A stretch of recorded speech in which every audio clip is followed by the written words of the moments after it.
Eu que estou aqui há quase 24 anos lidando com esse paciente, como é que a gente sabe pouco dele, né? Então, a oficina foi pensada nisso, foi pensada em o quanto que a gente sabe de uma doença que atinge um percentual imenso de brasileiros, de cariocas, de fluminenses. Então, a ideia da oficina foi trazer vocês um pouco para a doença falciforme. E eu adoro essa aula da Cecília, porque ela faz a gente refletir onde é que está o nosso preconceito, né? Nosso preconceito de cuidador desse doente, que chega na nossa emergência, muitas vezes gritando de dor e brigando com a equipe inteira, e que a gente às vezes morre de raiva dele, que a gente chama ele de viciado e que um monte de coisa. Onde está o nosso preconceito nisso, né? Então, eu acho que é uma aula que a gente reflete bastante sobre o elefante que está dentro do pronto-socorro, né? Eu vou trazer um pouquinho a noção da fisiopatologia da doença falciforme, porque a gente precisa entender que essa dor que é tão sentida por esse doente, ela não é simplesmente a vontade de tomar uma medicação, ela é uma doença que se explica na própria fisiopatologia dela. Então, para começar um pouquinho, a Patrícia já falou um pouco da definição da doença falciforme, mas é importante dizer que é uma patologia que afeta a nossa genética, o cromossoma. Então, a doença falciforme ela é caracterizada por uma mutação no cromossoma 11, e essa mutação altera simplesmente um aminoácido. É muito pequeno, né? É microscópico, a gente não tem noção. Então, é uma doença que vem de uma alteração genética no cromossoma e que faz toda a diferença na vida do paciente. Então, ele tem a troca de um aminoácido. Então, o ácido glutâmico troca com a valina, simplesmente um aminoácido. E essa mutação, a troca desses dois aminoácidos numa cadeia de hemoglobina, que eu trago aqui a representação, ela então traz todo o contexto de uma doença que atinge no planeta um percentual imenso da população. Como doença genética e hereditária, ela precisa de ter os dois agentes precisam ter a mutação. Se um dos pais não tem o gene da doença falciforme, ela não progride. Então, eu trago aqui alguns exemplos das combinações genéticas. A primeira delas é a anemia falciforme, que é a variante mais comum da doença falciforme, que é a SS. Então, para ela acontecer, o pai e a mãe precisam ter a mutação. Se um deles não tem a mutação, a doença não progride. Então, só para vocês entenderem como que a mutação ela é compartilhada de pai para filho. No primeiro caso, que é o mais comum que a gente vê nos ambulatórios, é aquela criança que chega com a doença falciforme do tipo SS, os dois pais têm traço, e muitas vezes essa questão genética é uma discussão séria no ambulatório. Primeiro, porque existe a discussão de quem é a culpa do meu filho ter doença falciforme. Isso acontece. A culpa é sua, porque você que tem a mutação. Então, a gente deixa claro que não é culpa. E a responsabilidade é dos dois, porque os dois precisam ter a mutação. Então, a hereditariedade da doença falciforme, ela está aí. Precisa que os dois pais tenham a mutação para que ela possa se perpetuar. A população geral, ela tem uma hemoglobina chamada A. Então, quem não tem doença falciforme tem a hemoglobina do tipo A. Para ter a doença falciforme, ela precisa ter a mutação, que é a hemoglobina S, que é a doença falciforme que tem a hemoglobina do tipo S. Qual é a diferença? Né? Nas representações gráficas vocês conseguem ver, isso é uma representação real de microscópico, a diferença das hemoglobinas, dos glóbulos vermelhos. Então, o glóbulo vermelho normal, ele tem aquele formato que nós aprendemos, né, no ensino médio, na faculdade, aquele formato arredondado, bicôncavo, deformável no vaso sanguíneo, com uma vida útil média de 120 dias. O eritrócito falciforme, ele é completamente diferente na sua morfologia. Ele tem esse formato, alguns falam forma de C, forma de foice, forma de meia-lua, as crianças falam que é forma de folha. O importante é a gente entender que ela é uma célula diferente, e que nessa diferença ela tem uma vida útil extremamente menor, ela é destruída com menos de um mês de vida, ela já é destruída, ela tem uma morfologia completamente diferente, ela é rígida, então ela não passa com a mesma facilidade nos vasos sanguíneos. E essa mudança estrutural, ela pode ser provocada por certas condições, entre elas extremos de frio e calor, condições de estresse. E essa época do ano que a gente está sentindo muito frio, eles sentem muita dor. Então, o nosso pronto-socorro, ele fica mais cheio com pessoas que se queixam de muita dor pelo próprio extremo de frio. Condições de estresse, então, são aquelas pessoas que estão passando por uma perda na família, a iminência de uma prova, de um concurso, um aborrecimento, um conflito. Então, essas pessoas também apresentam essa polimerização de forma mais acentuada. Então, essa transformação das hemácias falciformes, elas são potencializadas com essas condições de estresse. Então, que resumindo, o gene normal produz hemoglobina A, o gene mutante, hemoglobina S. Isso é o básico. E o traço? O traço não é doença, mas o traço é a presença da mutação de forma é, heterozigota. Então, eu tenho doença tendo traço. A gente tem jogadores de futebol que, inclusive, são impedidos de participar de partidas porque elas têm o traço. O traço não é doença, mas o traço significa que existe um percentual de hemoglobina mutante na corrente sanguínea. Além da SS, que é a mais prevalente, existem outras hemoglobinas mutantes, C, D e E. Então, nós vemos no consultório crianças que chegam, jovens que chegam com hemoglobina, com fenótipo SC, SD, SE. E qual é a diferença? A diferença, além de ser genética, são as manifestações clínicas. O genótipo SS, ele tem maior frequência das complicações mais graves.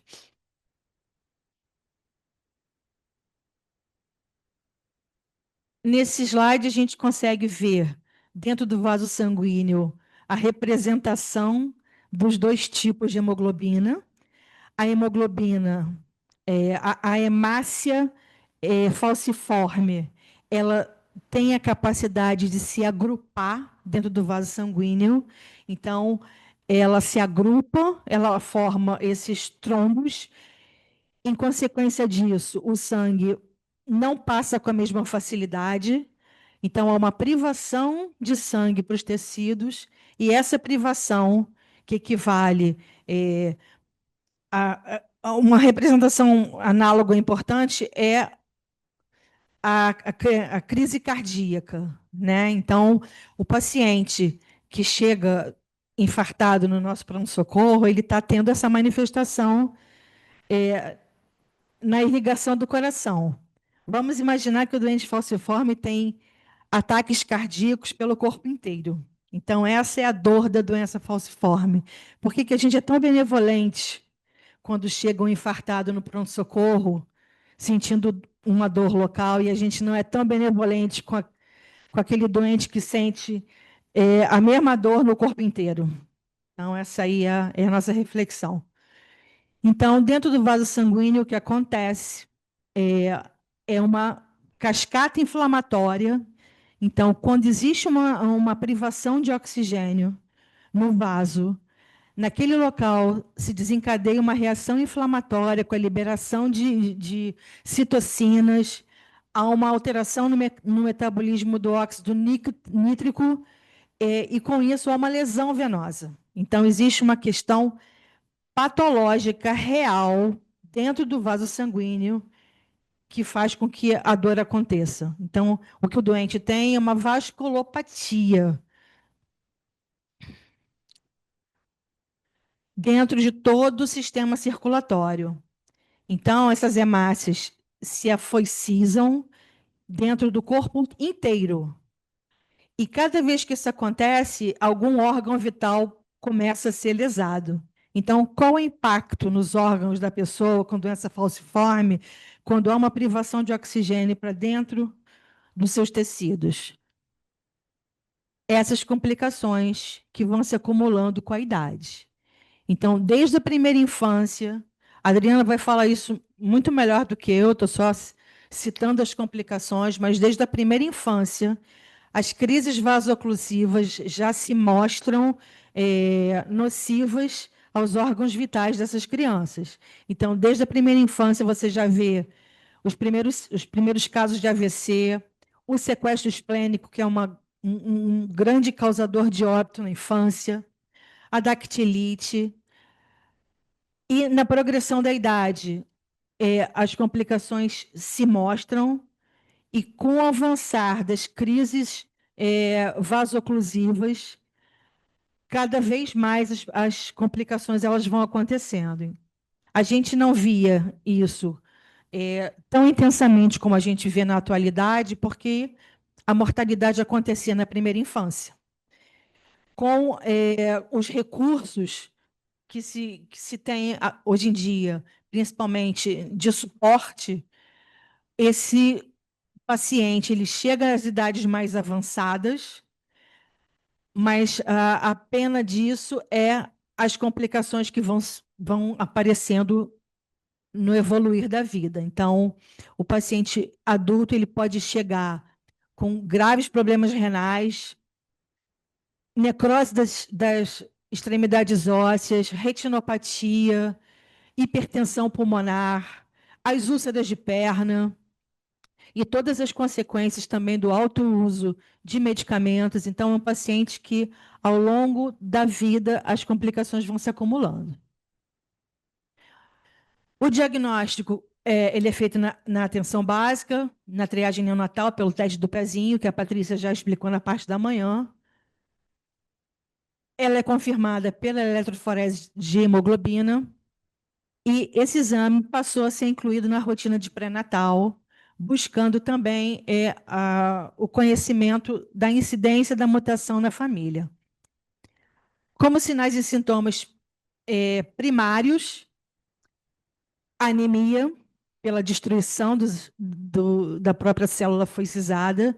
Essa destruição, ela produz hemoglobina livre, então é um paciente que tem altos índices de bilirrubina, que é mostrada na esclerótica amarelada, no tom da pele amarelado. Então, em geral, a gente vê esse paciente com bastante icterícia vista nos olhos, e a dor.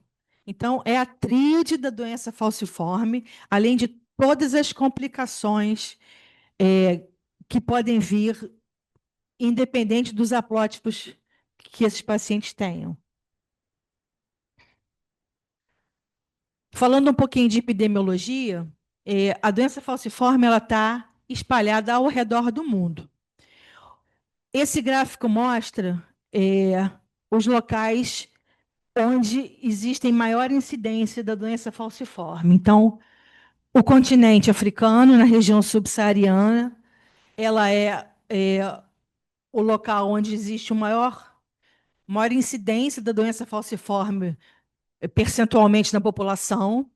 E fora da África, a gente vê, então, o Brasil, uma área nos Estados Unidos, então tem muito doente falciforme nos Estados Unidos, no sul dos Estados Unidos, você vê isso bastante, pelas próprias rotas do tráfico dos escravizados que saíram da África na direção da América do Sul e da América do Norte. Ela é a hemoglobinopatia mais comum no mundo. A gente acha que só tem realmente no Brasil, mas o mundo inteiro a gente tem pacientes com doença falciforme. São 300 mil novos casos de doença falciforme ao ano em todo o mundo. E um percentual altíssimo nasce na região subsaariana da África. Nessa região, 90% dos óbitos acontecem em menos de 5 anos, crianças com menores de 5 anos, e elas acontecem justamente por falta de cuidados básicos para a doença. Então, a triagem neonatal ela não atinge um percentual razoável da população. As crianças não têm acesso às vacinas, acesso aos medicamentos. Então, nessa região da África, a mortalidade infantil ela é muito grande. Além da África e da América do Sul, a gente encontra o gene da hemoglobina S nas regiões mais inespecíficas do planeta. Então, a gente tem muito doente falciforme na Europa, França, Inglaterra, Holanda, em Portugal, pela própria colonização. E essa incidência em todo o mundo, ela vem do tráfico dos negros escravizados, da miscigenação que há cerca de 30 anos na expectativa de vida dos pacientes. Então, o paciente com doença falciforme, ele, estatisticamente, ele vive pelo menos 30 anos a menos.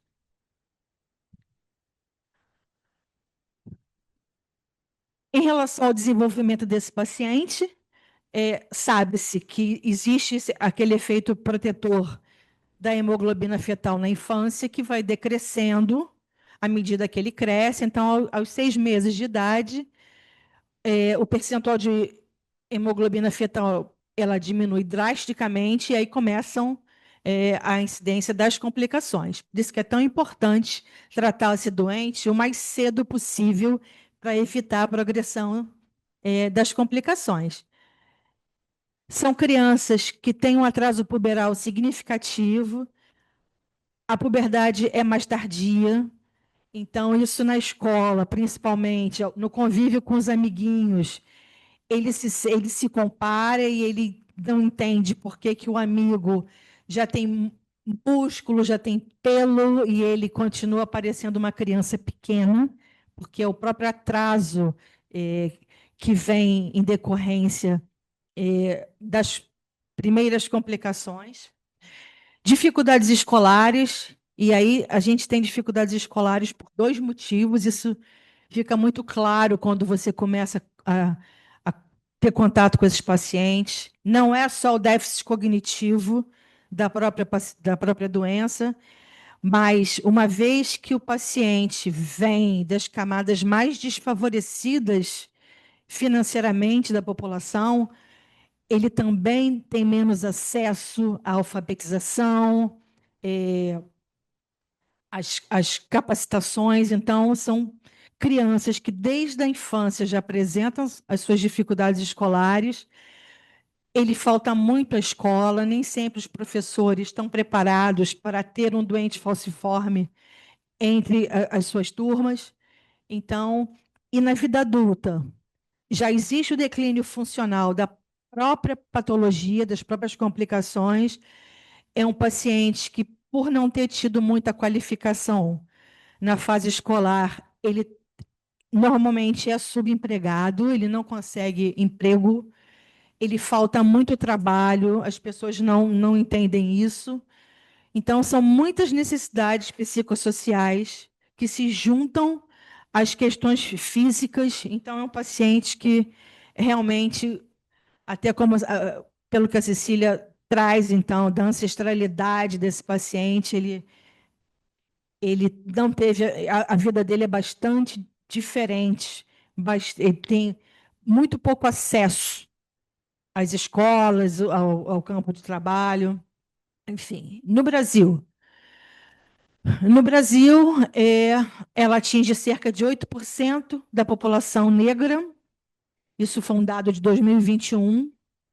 A média atual, anual de novos casos, na triagem neonatal, entre 2014 e 2020, um estudo que foi feito, é, foi de aproximadamente 3,78 a cada 10 nascidos vivos, e isso tem a ver também com o recorte racial do nosso país. Vamos lembrar que dentro do nosso país continental, nós temos áreas onde o recebimento de pessoas escravizadas foi maior, principalmente Rio de Janeiro, Bahia. Então, vocês podem ver a diferença no percentual de pacientes com doença falciforme na Bahia para o Rio Grande do Sul. Então, isso tem a ver com o recorte racial, com a colonização do nosso país. Atualmente, estima-se que nós temos até 100 mil pessoas com doença falciforme no país, e vamos entender que, dependendo da região, esses dados estatísticos eles são completamente subnotificados. Então, nós não conhecemos nem a nossa realidade nacional da doença falciforme. A mesma coisa acontece com traço, também depende do recorte racial, mas ela reproduz a mesma condição da doença falciforme. Então, você vê Rio de Janeiro, Bahia e até mesmo o Maranhão, que recebeu muito do tráfico também de pessoas escravizadas, tem um índice maior de pacientes com doença falciforme. Em relação à mortalidade no Brasil, as causas básicas de óbito em homens são as doenças do aparelho circulatório, doenças infecciosas, as mulheres, parto e puerpério, e aí a gente entra na violência obstétrica, a gente entra em todas essas questões, mas as próprias complicações da doença falciforme, elas atingem muito a mulher no período de parto e puerpério. Então, a gente tem esse cenário, esse recorte de mortalidade no nosso país. As mulheres têm um percentual levemente maior do que os homens, em termos de idade. E as causas associadas a esse óbito estão na sepsemia, nas pneumonias e insuficiência respiratória. E no Rio, né? A gente está aqui com o município do Rio de Janeiro. A gente precisa falar do Rio de Janeiro também, que reproduz um pouco o que a gente vê no mapa do Brasil. Então, o traço falciforme, ele está presente em cerca de 7,3% da população negra do Rio de Janeiro. O teste do pezinho, ele detectou que traço falciforme em 1 a cada 27 nascimentos. E os nossos maiores desafios. O Hemorrio hoje, ele é o responsável pela atenção de alta complexidade e pela coordenação de rede. E por que isso acontece? Por que o doente vem só para cá? O Hemorrio concentra hoje aproximadamente 5 mil pacientes de doença falciforme. Por que eles precisam vir para cá? Porque a rede primária e secundária ainda é muito frágil. A ideia dessa oficina, trazendo os municípios, também é para falar sobre isso. A gente precisa se qualificar, vocês precisam, vocês dos municípios do Rio, precisam estar prontos para receber esses doentes na atenção básica. Esse doente não tem que vir para cá a cada dor de cabeça que ele tenha. Ele pode ser tratado, mas a rede precisa se fortalecer. A rede de atenção básica e atenção secundária precisa se fortalecer para que esse doente não precise, às vezes, andar 6 horas de viagem para receber uma consulta aqui de 2 em 2 meses, né? Então, é uma reflexão, o que é que precisamos mudar na atenção básica, na atenção secundária, para que esse paciente possa ser atendido perto da sua casa.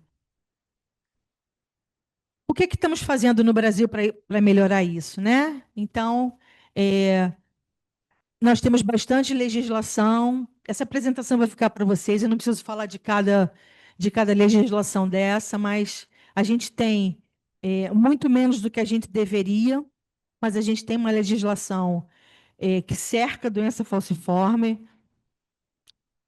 Existe uma política do Ministério da Saúde de atenção integral às pessoas com doença falciforme, e é essa política que está sendo revista no PCDT para tentar simplificar um pouco esse atendimento, mas a política ela fala em elaborar protocolo, elaborar portaria e promover acesso ao conhecimento.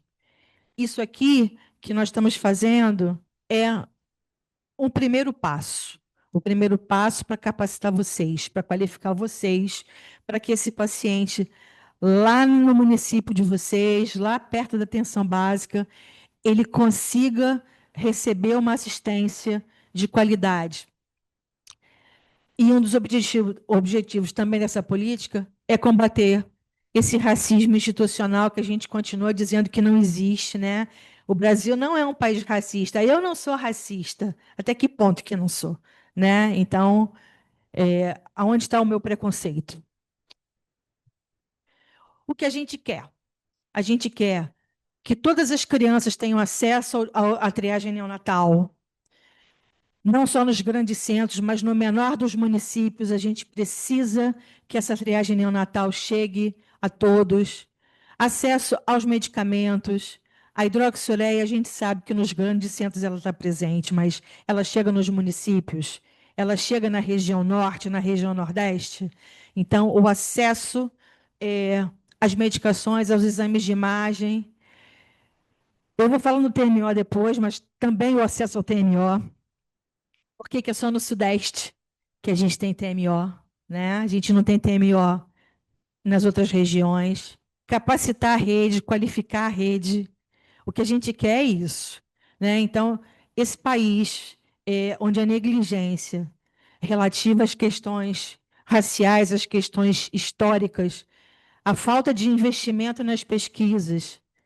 A Thaís mostrou algumas pesquisas, isso a gente sabe que é uma ilha de excelência, mas a doença falciforme, se comparada com outras doenças genéticas, ela tem muito menos pesquisa do que ela deveria ter. A gente hoje tem um medicamento só para a doença falciforme. Eu acho que a gente precisa refletir sobre isso.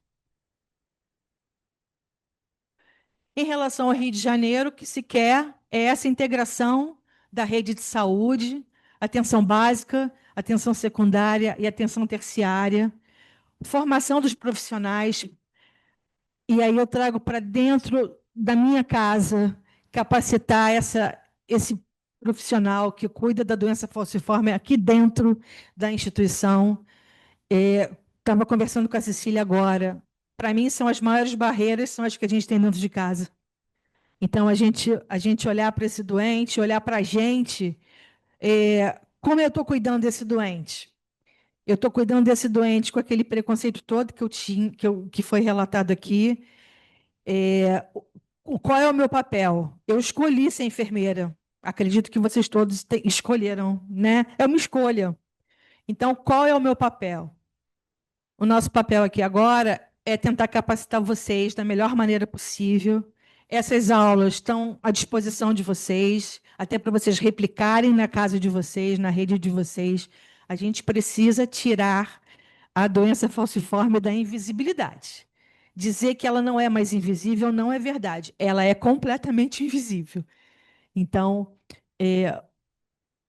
essa formação dos profissionais, a expansão de acesso aos medicamentos. Eu estava conversando até com as colegas, nós fizemos um levantamento aqui no hospital, e dentro de uma rede, de um hospital de referência, o percentual de pacientes que recebe, que chega até a prescrição de hidroxureia é ínfimo, dentro de um hospital onde não falta hidroxureia. Então, assim, a gente precisa falar sobre isso. Acesso às medicações. Não sei mexer nisso. Oi? Foi, tá? E equidade de acesso. Então, que o tratamento da doença falciforme não dependa exclusivamente dos grandes centros, como o Hemorrio, tá? Mas que seja acompanhado de perto por vocês da atenção básica, por vocês da atenção secundária, que ele não precise depender só do grande centro. É isso. Meu telefone está aqui, meu e-mail está aqui, então estou à disposição. Essa aula é de vocês, então quem quiser, depois eu disponibilizo para vocês replicarem isso nos municípios de vocês. Bom, muito obrigada.